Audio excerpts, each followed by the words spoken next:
Bihar police के लिए 50 important question, objective question आप लोग पढ़ेंगे।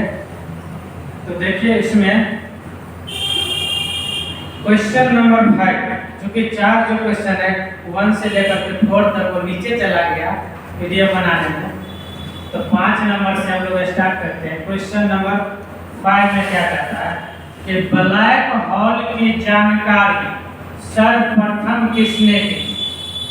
ब्लैक होल की जानकारी, तो इसमें पहला ऑप्शन है कि हरमानी बॉन्डिंग, मेघनाथ साहा ने, एस चंद्रशेखर ने, जे.बी. नार्लिकर ने। तो इसमें इसका आंसर क्या हो जाएगा? एस चंद्रशेखर ने। ब्लैक होल की जानकारी सर्वप्रथम किसने दिया? एस चंद्रशेखर ने। और कभी कभी प्रश्न पूछता है कि चंद्रशेखर सीमा का निर्धारण किसने किया? तो चंद्रशेखर सीमा का निर्धारण भी एस चंद्रशेखर ने ही किया था। चंद्रशेखर सीमा का निर्धारण क्यों किया गया है, कहाँ पे किया गया है? तो ब्लैक होल की अवधारणा को समझाने के लिए चंद्रशेखर सीमा का निर्माण किया गया कि ब्लैक होल जो होता है उसका गुरुत्वाकर्षण बहुत ही ज्यादा होता है। अगर एक कण के बराबर वहां से ब्लैक होल से किसी पत्थर को उठा लेंगे तो हजारों किलो के बराबर होगा, एक कण के बराबर, समझ गए ना? इतना भारी होता है, उसका डेंसिटी घनत्व बहुत ज्यादा होता है। तो वहां पे अगर कोई भी वस्तु, अगर पृथ्वी जैसा कोई ग्रह ब्लैक होल के आसपास चला जाए तो डायरेक्ट पृथ्वी जैसे ग्रहों को निगल देगा, इतना उसमें गुरुत्वाकर्षण पावर आता है ब्लैक होल। तो इसीलिए चंद्रशेखर नाम के वैज्ञानिक थे, जो भारतीय वैज्ञानिक, इन्होंने एक सिद्धांत दिया और एक सीमा निर्धारित किया, बाउंड्री, समझ गए? अब इस बाउंड्री से आगे जाने पर कोई भी पिंड या वस्तु इस बाउंड्री से आगे जाएगा तो उसको ब्लैक होल निगल लेगा, अपने ओर आकर्षित कर लेगा, अपने गुरुत्वाकर्षण बल के कारण, समझ गए? एक सीमा का निर्धारण किया गया और उस सीमा का निर्धारण किसने किया? एस चंद्रशेखर ने। इसीलिए उसका नाम पड़ गया एस चंद्रशेखर के नाम, समझ गए ना? एक भारतीय है। चलिए अगला क्वेश्चन कहता है कि गुलामगिरी के लेखक कौन है? गुलामगिरी के लेखक कौन है? गुलामगिरी नामक पुस्तक किसने लिखा? पहला ऑप्शन है नीरज सिंह चौधरी, महात्मा गांधी, राजा राम मोहन राय और ज्योतिबा फूले। तो इसका आंसर क्या होगा? ज्योतिबा फूले। गुलामगिरी नामक पुस्तक किसने लिखा था? ज्योतिबा फूले। चलिए यहाँ आंसर दिया हुआ है ज्योतिबा फूले। भारतीय संविधान में कितने मौलिक अधिकार हैं? भारतीय संविधान में कितने मौलिक अधिकार? 6। तो भारतीय संविधान में कितने मौलिक अधिकार है? 6। टोटल 6 मौलिक अधिकार। मूल अधिकार हम लोग पढ़े हैं ना? मूल अधिकार कहाँ से कहाँ तक है भारतीय संविधान में? मूल अधिकार अनुच्छेद 12 से लेकर के 35 तक। कहाँ से कहाँ तक? 12 से लेकर के 35 तक मूल अधिकार। और इसी मूल अधिकार को अलग अलग भागों में बांटा गया है। समानता का अधिकार, स्वतंत्रता का अधिकार नहीं है, इसी तरह से इसको 6 भागों में बांट दिया गया है। ठीक है, चलिए अगला प्रश्न। अगला प्रश्न है कि दस्त-ए-कबीर मरुस्थल कहाँ पे स्थित है? दस्त-ए-कबीर नामक मरुस्थल कहाँ पे स्थित है? पहला ऑप्शन है ईरान, इराक, अफगानिस्तान और सीरिया। तो दस्त-ए-कबीर नामक मरुस्थल ईरान में स्थित है। कहाँ पे है? ईरान में। अगर इसी तरह से पूछ देगा कि थार मरुस्थल कहाँ पे? थार मरुस्थल कहाँ पे स्थित है? कहाँ पे? राजस्थान भारत में, कहाँ पे? राजस्थान और पंजाब में पड़ता है, समझ गए ना? तो राजस्थान भारत में।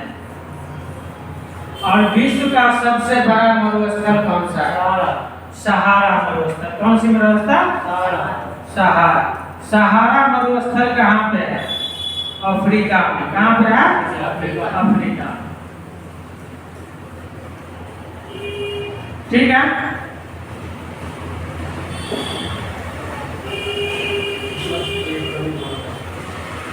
तंजानिया की राजधानी कहाँ पे?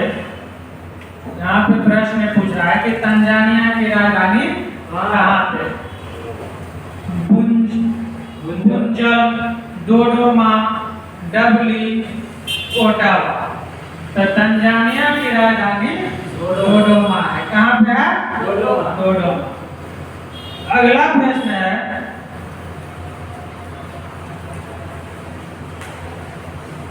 कि किस पंचवर्षीय योजना का मुख्य उद्देश्य तीव्र, सतत और अधिक समावेशी वृद्धि रहा? किस पंचवर्षीय योजना का मुख्य उद्देश्य तीव्र, सतत और अधिक समावेशी वृद्धि रहा? तो ये कौन सी योजना हो जाएगा? 12वीं पंचवर्षीय योजना। योजना आयोग का गठन कब किया गया था? तो योजना आयोग का गठन जो है किया गया था 1951 में। कब किया गया था? 1951 में। तब से लेकर के प्रत्येक 5 वर्ष पे योजना का गठन किया जाता है, पंचवर्षीय योजना का, समझ गए ना? और इसी तरह से टोटल 12 पंचवर्षीय योजना का गठन किया गया। 12वीं पंचवर्षीय योजना का जो कार्यकाल था 2012 से लेकर के 2017 तक। कहाँ से कहाँ तक? 2012 से 2017 से। और 2017 में क्या हुआ कि पंचवर्षीय योजना को खत्म कर दिया गया और योजना आयोग के स्थान पे एक नया आयोग लाया गया, उसका नाम था नीति आयोग। कौन से? नीति आयोग। तो कभी कभी पूछ देता है कि नीति आयोग किसके स्थान पे लाया गया? योजना आयोग के स्थान पे लाया। ठीक है। अगला क्वेश्चन, अक्रिय गैसों की खोज करने का श्रेय किसको प्राप्त है? अक्रिय गैसों का। तो अक्रिय गैसों प्रिस्टले, शीले, रैंजे, मैकुलन। तो इसका आंसर हो जाएगा रैंजे। अक्रिय गैसों की खोज करने का श्रेय किसको जाता है? रैंजो को जाता है। ठीक है। अगला प्रश्न, भारत की संविधान सभा ने राष्ट्रीय ध्वज को सर्वप्रथम कब स्वीकार किया? राष्ट्रीय ध्वज को 30 जुलाई 1947, 22 जुलाई 1947, 15 अगस्त 1947 और 25 जुलाई 1947। तो बताइए आप लोग इसका आंसर क्या होगा? 22 जुलाई 1947। तो इसका आंसर हो जाएगा 22 जुलाई 1947 को भारतीय संविधान सभा ने राष्ट्रीय ध्वज को सर्वप्रथम अपनाया। याद रहेगा? अगला प्रश्न है, भारत के संविधान की उद्देशिका में कितने प्रकार के न्याय की व्यवस्था की गई है? तो कितने प्रकार की न्याय का व्यवस्था किया गया है? तो 3 प्रकार के। कितने प्रकार के? 3 प्रकार के न्याय का व्यवस्था किया गया है। सबको याद रहेगा? चलिए, इसमें 3 प्रकार का न्याय कौन कौन सा है? एक है, पहला है सामाजिक न्याय, आर्थिक न्याय और राजनीतिक न्याय। 3 प्रकार के न्याय का व्यवस्था किया गया है। हम लोग जब पॉलिटी पढ़ेंगे तो प्रस्तावना में पढ़ेंगे कि कितने प्रकार के न्याय है, कितने प्रकार के धर्म है, समझे ना? प्रोजेक्ट लून संबंधित है। प्रोजेक्ट लून किससे संबंधित है? अपशिष्ट प्रबंधन प्रौद्योगिकी से। बेतार संचार प्रौद्योगिकी से, सौर ऊर्जा उत्पादन प्रौद्योगिकी से, जल संरक्षण प्रौद्योगिकी से। तो ये जो प्रोजेक्ट लून ये संबंधित है बेतार संचार प्रौद्योगिकी से। किससे संबंधित है? बेतार संचार प्रौद्योगिकी। ये बेतार संचार क्या होता है? प्रोजेक्ट लून का उद्देश्य दुनिया के दूर दराज के हिस्सों में इंटरनेट कनेक्टिविटी प्रदान करना। क्या होता है? इंटरनेट कनेक्टिविटी प्रदान करना। ये एक तरह से होता है बैलून की तरह होता है, ये हवा में लटका हुआ रहता है, समझ गए ना? ये कहीं पे क्या करेगा, जहाँ पे संचार व्यवस्था नहीं है तो वहाँ पे प्रोजेक्ट लून के तहत एक क्या हवा में एक गुब्बारे जैसे उड़ा देता है, समझ गए? वहाँ टावर नहीं, और वहाँ से वो क्या करेगा, उस एरिया में नेटवर्क फैला देगा। तो इसी तरह का है। तो इसी का अभी जो है ये इतना चर्चा में क्यों है? प्रोजेक्ट चर्चा में है कि जब रशिया और यूक्रेन का युद्ध हुआ तो अमेरिका ने क्या किया, यूक्रेन को सहायता देने के लिए वहाँ पे नेटवर्क व्यवस्था स्थापित करने के लिए प्रोजेक्ट लून का उपयोग किया। किसका? प्रोजेक्ट लून का, समझ गए ना?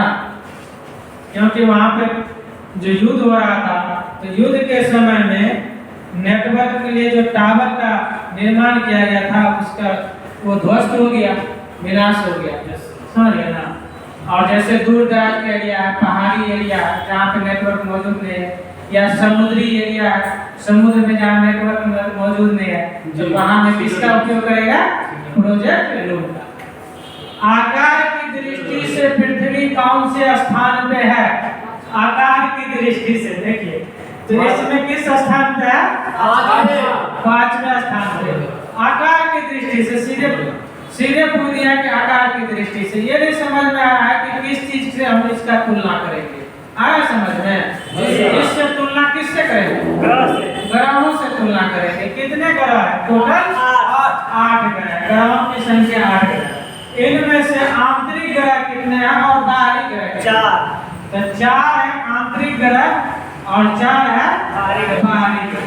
और इनमें जो ग्रहों का आकार है सबसे बड़ा ग्रह कौन सा है? बृहस्पति। और उससे छोटा ग्रह शनि। बृहस्पति के बाद शनि आता है ना? तो इसी तरह से ग्रहों का क्रम चल रहा है। इसी क्रम में जो पृथ्वी का क्रम है वो 5वें नंबर पे। किस क्रम पे है? 5वें क्रम। चलिए 16 नंबर क्वेश्चन कहता है कि देश में राष्ट्रीय पर्यटन दिवस कब मनाया जाता है? देश में राष्ट्रीय पर्यटन दिवस कब मनाया जाता है? 25 जनवरी को। याद रहेगा? 17 नंबर क्वेश्चन कहता है कि खो खो के एक पक्ष में कितने खिलाड़ी होते हैं? खो खो नामक एक खेल होता है, नहीं? खो खो नहीं देखे हैं? इस तरह का मैदान रहता है खो खो का। कैसा रहता है? 8 इसी तरह का मैदान रहता है खो खो का मैदान। ये नहीं रहता है। 8 रहता है सर। कितने खिलाड़ी होता है? 8 5 10 9। कितना होता है? 9 होता है। तो खो खो खेल में कितने खिलाड़ी होते हैं? 9 खिलाड़ी होते हैं। अगर आप अपने स्कूल में खो खो खेले होंगे, क्योंकि हम लोग स्कूल में खेले थे खो खो, तो जानते हैं वहीं से। चलिए अगला प्रश्न है कि नेफ्रॉन किसकी इकाई? नेफ्रॉन किसकी इकाई है? पहला ऑप्शन है तंत्रिका तंत्र, दूसरा किडनी, तीसरा यकृत और चौथा इनमें से कोई। तो नेफ्रॉन किसकी इकाई है? किडनी का। किसके? किडनी का। चलिए ब्लैक फॉरेस्ट कहाँ पे स्थित है? जर्मनी। ब्लैक फॉरेस्ट जर्मनी कहाँ पे स्थित है? तो जर्मनी में स्थित है। कहाँ पे? जर्मनी। आराम हराम है किसने कहा था? महात्मा गांधी। आराम हराम है महात्मा गांधी, पंडित जवाहरलाल नेहरू, राजा राम मोहन राय, सरदार वल्लभ भाई पटेल। तो आराम हराम है किसने कहा था? महात्मा। सबको याद है? सही में? गलत नहीं है? गलती है। हराम हराम किसने कहा था? पंडित जवाहर चलिए गणित यहाँ पे देखें, भारत में पहली बार केंद्र सरकार के विरुद्ध लोकसभा में अविश्वास लाया गया। कब लाया गया था? प्रथम बार 1962, 1963, 1964, 1965। क्या होगा? 1965 1965 में पहली बार अविश्वास प्रस्ताव कब लाया गया? 1963 में लाया गया। ठीक है, चलिए। पेंटागोनिया मरुस्थल किस महादेश में अवस्थित है? पेंटागोनिया। दक्षिण अमेरिका। पेंटागोनिया कहाँ पे है? दक्षिण कोरिया। दक्षिण अमेरिका। अमेरिका। एशिया, दक्षिण अमेरिका, उत्तरी अमेरिका, अफ्रीका। ये कहाँ पे है? पेंटागोनिया मरुस्थल दक्षिण अमेरिका में। दक्षिण अमेरिका में कहाँ पे? देखिए इस तरह का है, उत्तरी अमेरिका नहीं, इस तरह का क्षेत्र है। उसके बाद इस तरह से दक्षिणी अमेरिका है। दक्षिणी अमेरिका में यहाँ पे एक पहाड़ी है जो विश्व का सबसे लंबा पर्वत है सर। इस पर्वत का नाम क्या है? 7000 किलोमीटर है। हाँ, 7000 किलोमीटर। 7000 किलोमीटर। 7000 किलोमीटर। पर्वत का नाम क्या है? हैं? इस पर्वत का नाम क्या है? सबसे बड़ा है सर विश्व में। एंडीज। क्या सर? Andes Andes. क्या नाम है? ये जो है यहाँ पे कौन सी पर्वत है? पर्वत से दक्षिण अमेरिका में दक्षिण America. Andes sir, Andes. Andes है। एंडीज। कौन सी पर्वत है? एंडीज। एंडीज। और एंडीज पर्वत के पास यहीं पे है पेंटागोनिया मरुस्थल। समझ गए ना? कौन सी मरुस्थल? पेंटागोनिया मरुस्थल। ठीक है। उत्तरी अमेरिका में सर। हाँ, उत्तरी अमेरिका में। क्या चीज? उत्तरी अमेरिका में। उत्तरी अमेरिका में भी अभी हम लोग पढ़ेंगे उत्तरी अमेरिका के बारे में जस्ट ठीक कुछ देर के बाद। समझ गए ना? जैसे पहाड़ी, भारत में कौन कौन पहाड़ी है? तो भारत में कौन है? हिमालय पर्वत। तो हिमालय को क्या कहते हैं? बलित पर्वत कहा जाता है या युवा पर्वत कहा जाता है। इसी तरह से पढ़ेंगे कि एटलस पर्वत कहाँ पे है? 4 नाम है। हाँ, 4 नाम है कहाँ पे? इसको पर्वत को। हाँ, तो भारत में जो पर्वत श्रृंखला है हिमालय, तो हिमालय में जम्मू कश्मीर में जो श्रृंखला है समांतर क्रम में, उसका 4 नाम। समझ गए ना? तो उसके बारे में बताएंगे कि 4 कौन है। एक है काराकोरम, है ना? एक का नाम है शिवालिक। तो इस तरह से इसका कितना क्रम है?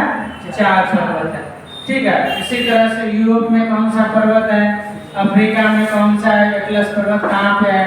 अमेरिका में कौन है? तो सभी पर्वतों के बारे में अभी हम लोग पढ़ेंगे डिटेल। समझ गए ना? कुछ भी छूटने वाला नहीं। यहाँ पे देखिए, कौन सा पदार्थ पौधों के लिए एक सूक्ष्म पोषक होता है? तो पौधों के लिए एक सूक्ष्म पोषक कौन सा होता है? इसमें दिया है कार्बन, ऑक्सीजन, नाइट्रोजन और बोरन। तो क्या होता है? बोरन। पौधों के लिए सूक्ष्म पोषक क्या होता है? बोरन। कैसे सर? हाँ, देखो। और नीचे करियो आंसर देखिए कौन किया। हाँ, आंसर देख छुपा दिया। देखिए इसमें क्या है कि पौधों के लिए कहता है कि सूक्ष्म पोषक। पौधों में बहुत सारा पोषक पदार्थ होता है नहीं? जैसे कि पौधा क्या करता है? अपना ऊर्जा कहाँ से ग्रहण करता है? आहार कहाँ से ग्रहण करता है? प्रकाश की ऊर्जा से ग्रहण करता है। किससे करता है? प्रकाश की ऊर्जा से। किस विधि के द्वारा? फोटोसिंथेटिक विधि के द्वारा। नहीं, तो प्रकाश की ऊर्जा से पौधा अपना भोजन ग्रहण करता है। और पौधा जो है पानी का ग्रहण कहाँ से करता है? किस विधि के द्वारा करता है? अति विधि। तो ये जो है पौधा पानी जो ग्रहण करता है तो श्यानता के सिद्धांत पर काम करता है। किस पे? श्यानता के सिद्धांत पे, जो हम लोग कल पढ़े थे। Yes sir. समझ गए? तो इसी तरह से पूछता है कि इनके पोषक तत्वों में क्या क्या विद्यमान होता है। तो पोषक तत्वों में बहुत चीज होता है, क्योंकि प्रकाश का ऊर्जा है, तो प्रकाश ऊर्जा में बहुत चीज होता है, क्योंकि फोटोसिंथेटिक क्रिया होता है। तो उसी में से बोलता है सूक्ष्म, जो सबसे कम होता है, बहुत रेयर केस में, रेयर केस में हमें बोरॉन भी पाया जाता है, समझ गए ना। इससे ज्यादा डिटेल में इसका व्याख्या आगे हम लोग करेंगे। बायोलॉजी जब भी पढ़ना शुरू कर देंगे और क्या कहते हैं ज्योग्राफी, तो फिर पौधों के बारे में पढ़ेंगे, पौधों की पूरे प्रक्रिया क्या क्या होता है, समझ गए ना। तो उसमें पढ़ेंगे। चलिए आगे देखिए क्या शिशु सुरक्षा मोबाइल ऐप को किस राज्य ने शुरू किया। शिशु सुरक्षा मोबाइल ऐप, तो इसमें क्या है, शिशु सुरक्षा मोबाइल ऐप क्या है कि शिशु को सुरक्षा से संबंधित, नाम ही है शिशु यानी बच्चों से संबंधित। तो इस ऐप का शुरुआत किया है किस सरकार ने, हरियाणा सरकार ने। कौन सी सरकार, असम सरकार किया है, शायद असम ही किया है, असम सरकार ने किया है, यहाँ पे थोड़ा कम नहीं आता। तो कौन सी सरकार ने किया है, असम सरकार ने किया, ठीक है। ये करंट से संबंधित टॉपिक है नहीं, ऑप्शन आता है। चलिए निम्न में से कौन वेदांत से संबंधित नहीं। कह रहा है वेद, वेदांत, उपनिषद कहे ना कि वेद होता है, वेद कितने हैं, वेद कितने हैं, चार उसी तरह से वेदांत कितने हैं।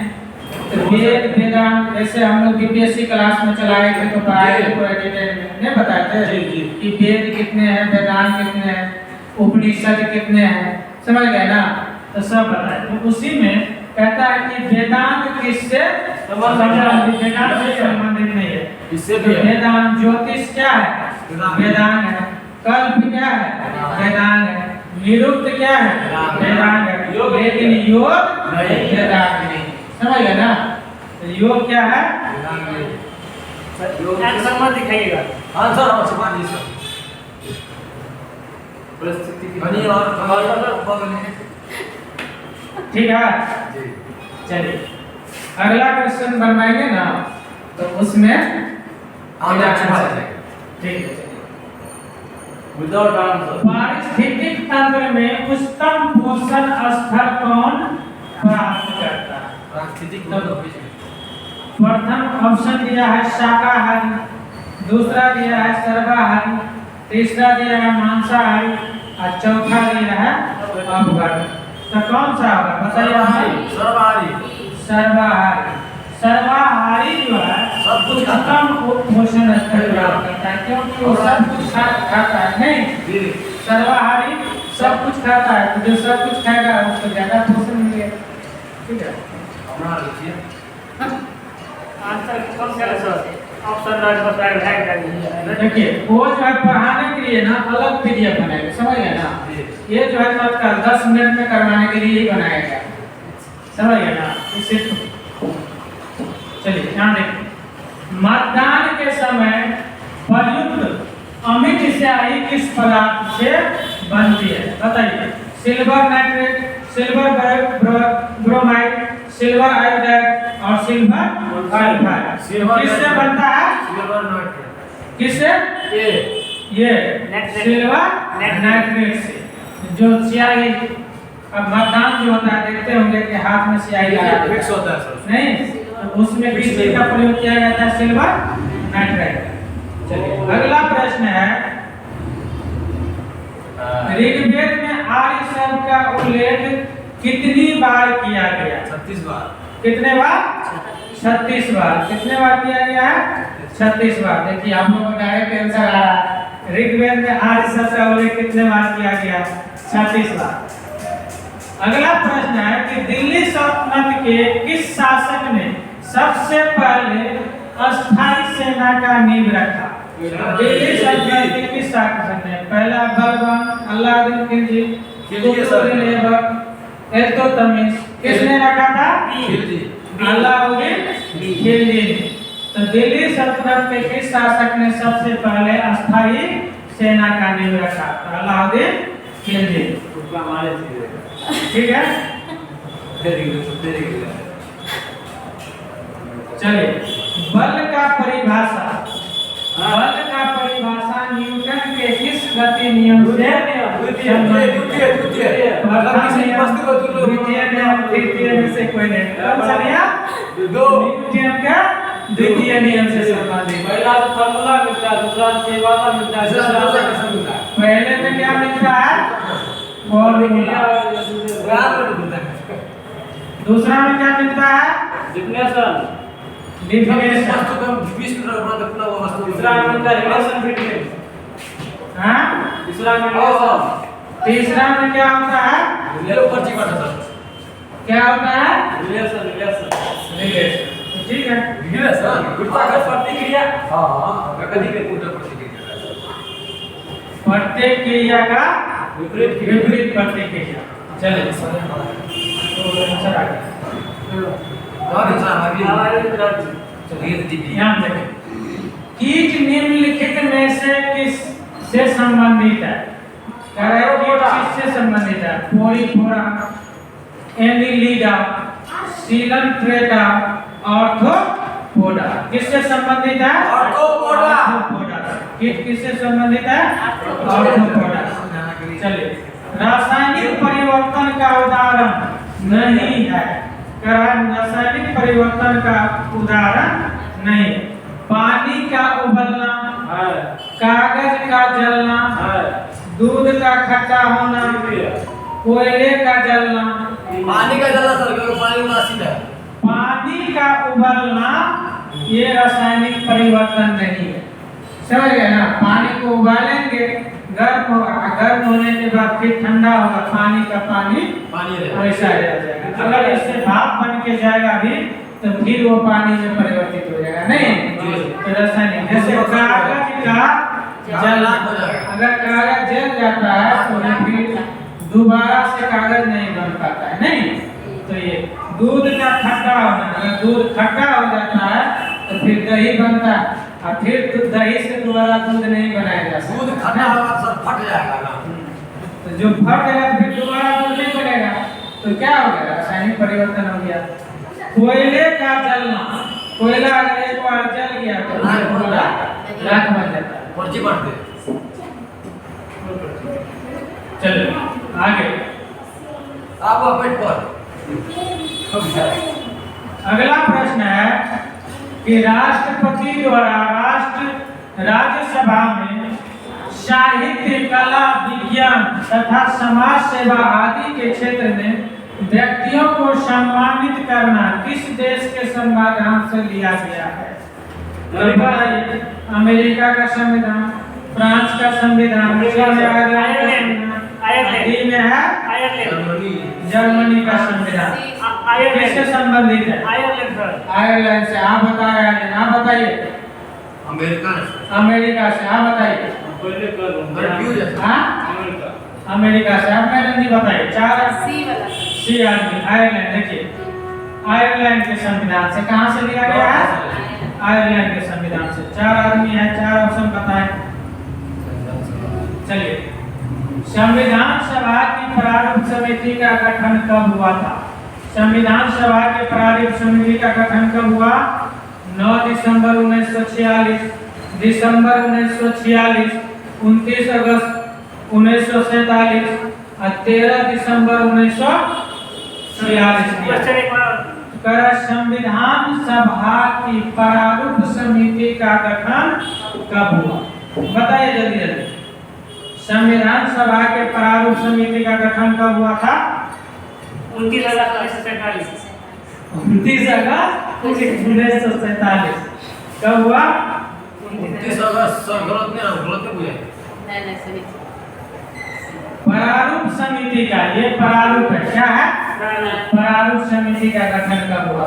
संविधान सभा का गठन कब हुआ वो पूछेगा तो उसके लिए अलग हो जाएगा। कब हो जाएगा? 9 दिसंबर 1946 नहीं, संविधान सभा का। प्रारूप समिति का गठन कब हुआ? तो ये अलग है। क्वेश्चन आप लोग याद किए रूसी क्रांति के प्रमुख सूत्रधार कौन थे? रूसी क्रांति के प्रमुख सूत्रधार कौन थे? लेनिन, रूसो, गैरिबाल्दी और कार्ल मार्क्स। तो बताइए रूसी क्रांति के प्रमुख सूत्रधार कौन थे? तो कौन था? लेनिन। कौन थे? लेनिन। रूसी क्रांति का प्रमुख सूत्रधार थे लेनिन। चलिए इसमें तो बना ही देंगे है ना। मानव शरीर में कौन सा रक्त समूह प्रायः अधिक पाया जाता है? कौन सा रक्त समूह अधिक पाया जाता है? A plus, B plus, AB plus और O प्लस। कौन पाया जाता है? बी होते हैं लेकिन सर वो होगा चाहिए। कौन सा रक्त समूह अधिक पाया जाता है? बी पॉजिटिव होते हैं। बी पॉजिटिव नहीं, बी पॉजिटिव।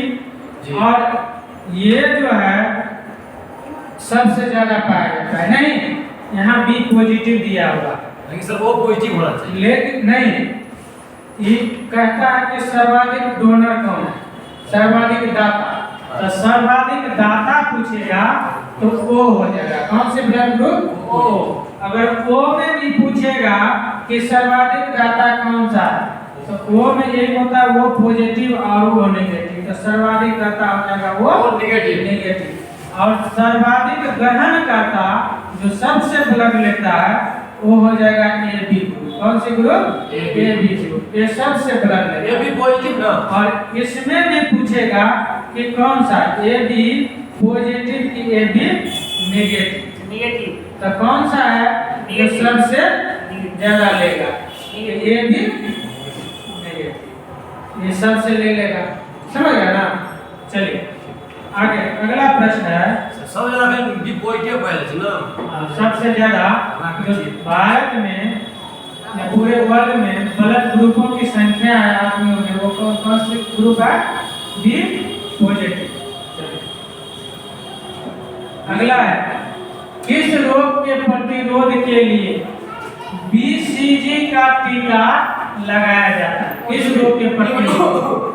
पीलिया के लिए, पोलियो के लिए, चेचक के लिए, टीबी के लिए। किसके लिए? टीबी के लिए। कौन से? बीसीजी का टीका लगाया जाता है। किसके लिए? टीबी के लिए। चलिए निम्नलिखित में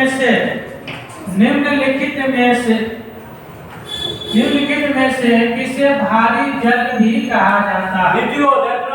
बर्फ को, आंसू जल, ड्यूटेरियम ऑक्साइड और वाष्प को। किसको कहा जाता है? डीटीओ को। किसको? सब साल का तो बर्फ है ना। हाँ, और सबसे भारी जल इसको बोला जाता है। तो परमाणु भट्ठी में ये जो है ड्यूटेरियम का उपयोग कहाँ पे किया जाता है? परमाणु भट्ठी में किया जाता है। समझ गए? भारी जल का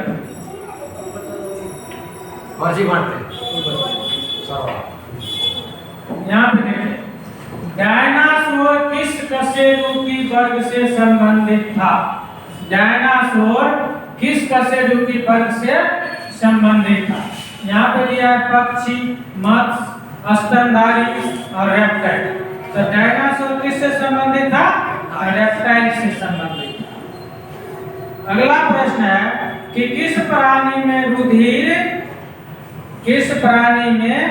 रुधिर नहीं होता किंतु श्वसन पोषण होता है? रुधिर मतलब सर क्या होता है? रुधिर माने खून, रुधिर माने ब्लड, खून। तो पहला ऑप्शन है मेढक, दूसरा हाइड्रा, तीसरा कछुआ और चौथा केचुआ। तो कह रहा है किस में रुधिर नहीं होता? तो हाइड्रा में रुधिर नहीं होता। किस में नहीं होता? ब्लड हाइड्रा में नहीं होता। हड़प्पा कालीन लोगों, यहाँ पे देखिए हड़प्पा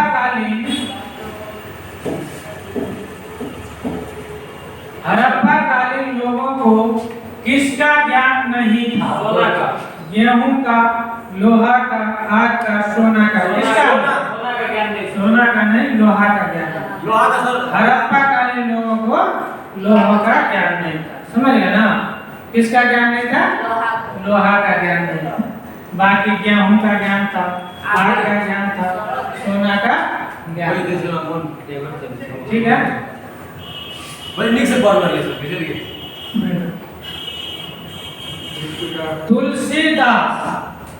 तुलसीदास किसके समकालीन थे? तो तुलसीदास अकबर के, शाहजहां के, औरंगजेब के, हुमायूं के, किसके समकालीन थे? तुलसीदास अकबर के समकालीन थे। किसके समकालीन थे? अकबर के समकालीन थे। समझ गए ना? तुलसीदास ने क्या लिखा है? रामचरितमानस। और किसमें 1500 ईस्वी में, लगभग 1500। अकबर का कार्यकाल कब से कब तक था? अकबर का कार्यकाल कब से कब तक था? अकबर कब बना था? शासक कब बना था? 1556 में। कब बना था? 1556। हम लोग नहीं पढ़े थे, भूल गए कि बाबर का 1526 में नहीं बना था, 1530 तक रहा। फिर 1530 से 1539 तक,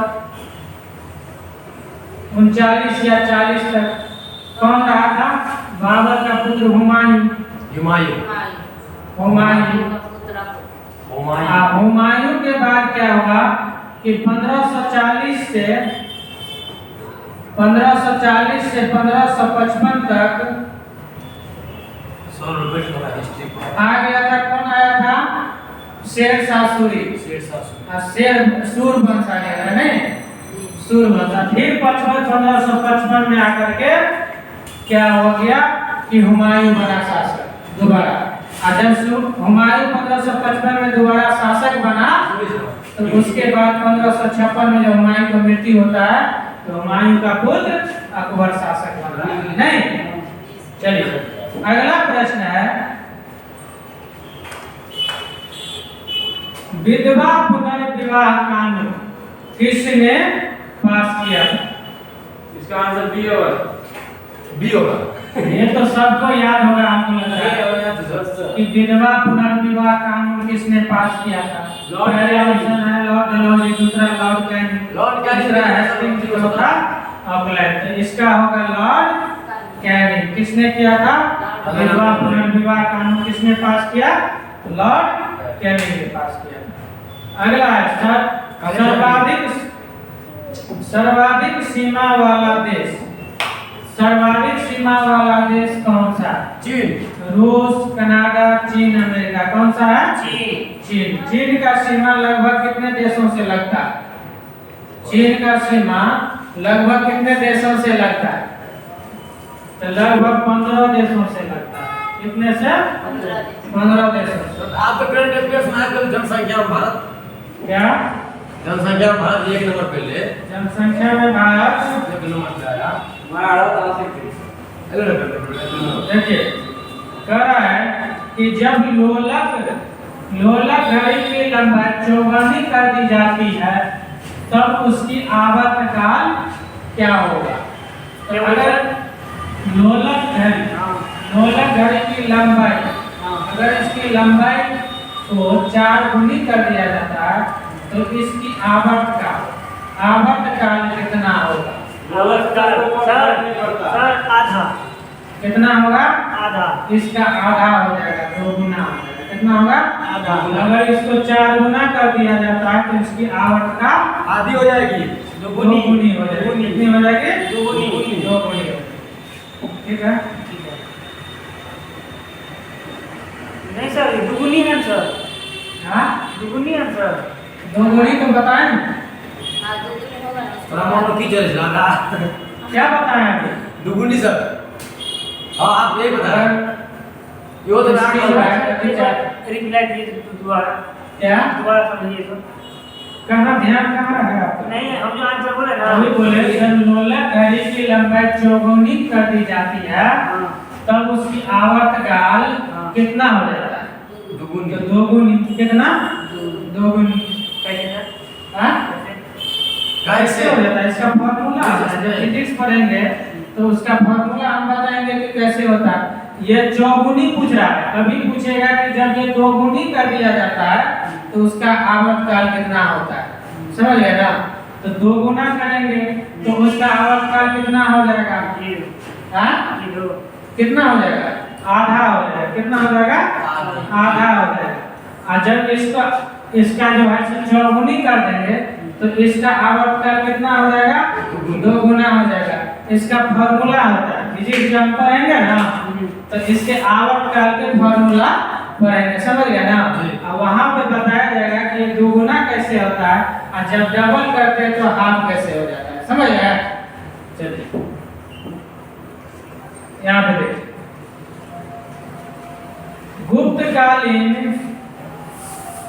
गुप्तकालीन व्यापार में कौन सा बंदरगाह उपयोग होता था? यानी किस बंदरगाह का उपयोग गुप्तकाल में व्यापार के लिए किया जाता था? किस बंदरगाह का? कल्याण का, ताम्रलिप्ति का, भरोच का, बॉम्बे का। ये 4 ऑप्शन दिया गया है, बताइए किस बंदरगाह किया जाता है? किसका? कल्याण। एक आदमी बता रहे कल्याण, आप बताइए। बी ताम्रलिप्ति का बता रहे हैं, आप बताइए। इसका आंसर है ताम्रलिप्ति। क्या है? ताम्रलिप्ति का। तो गुप्तकालीन बंदरगाह का नाम है ताम्रलिप्ति। चलिए आगे देखिए, बिहार में सर्च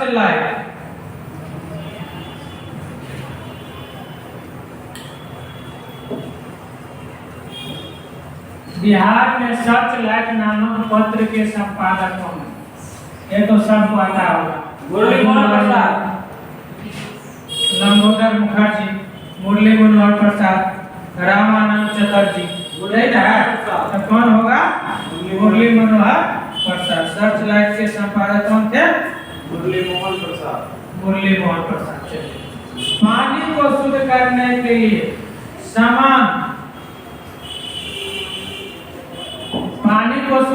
के लिए सामान्य रासायनिक तरीका कौन सा? शीत निष्क्रियता, उत्खनन, क्लोरीकरण और नाइट्रीकरण।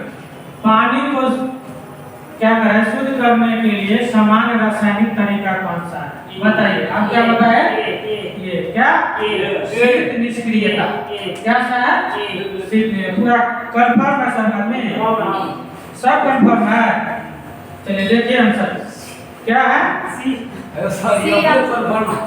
क्लोरीनीकरण। क्या है? क्लोरीनीकरण।